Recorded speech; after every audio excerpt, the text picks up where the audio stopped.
小伙每次吃饭前都会先把饭菜分一半给灶王爷，希望这样做能讨一个好彩头。殊不知他的这一举动竟感动了画像里的灶王爷，灶王爷就打算给小伙赐福，同时也要让刷到视频点亮小红心的各位都能心想事成。此时留下一句顺风顺水，灶王爷也会保佑各位家宅安康，福寿双全。原来小伙只是宫中御膳房里一个打杂的，但其实他有一身的好厨艺，可却得不到机会施展。再加上他平日里不懂得讨总管的欢心，这也使得总管对他厌恶至极。平时只让他干些脏活累活，只要看见他碰一点跟做菜有关的事情，就会上前劈头盖脸的对着他一顿臭骂。这是给太后吃的菜，你也配伸手？这些事我能做呀！啊，你放屁！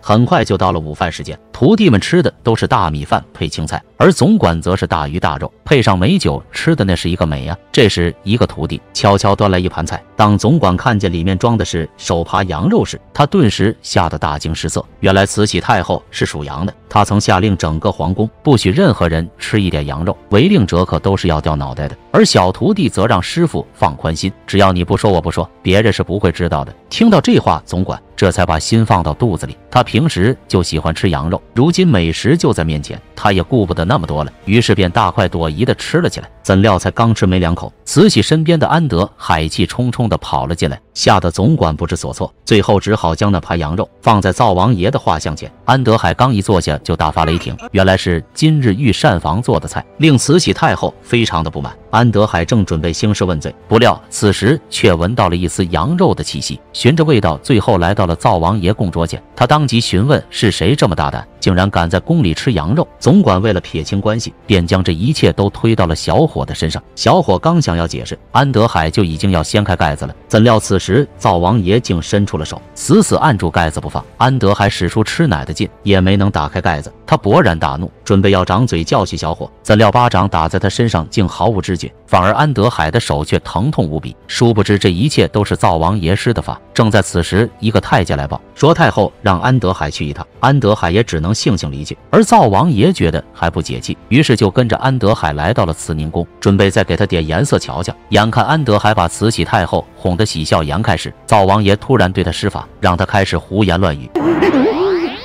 羊肉好吃啊，羊肉大补，羊肉强身，羊肉好嫩，羊肉。慈禧听后勃然大怒，命其掌嘴20。慈禧见他如此想吃羊肉，而他自己也知道羊肉养人，能够滋阴补阳，延年益寿，于是慈禧便下令让安德海去准备一道用羊肉制成的美食，作为今日的午膳。如果此事办得好，就从此废了宫中不许吃羊肉的禁令；要是办不好，就等着脑袋搬家吧。于是安德海火急火燎地跑到了御膳房，怎料总管担心太后怪罪，已经抢先一步将御膳房所有的羊肉都扔了。安德海心想这下彻底完了，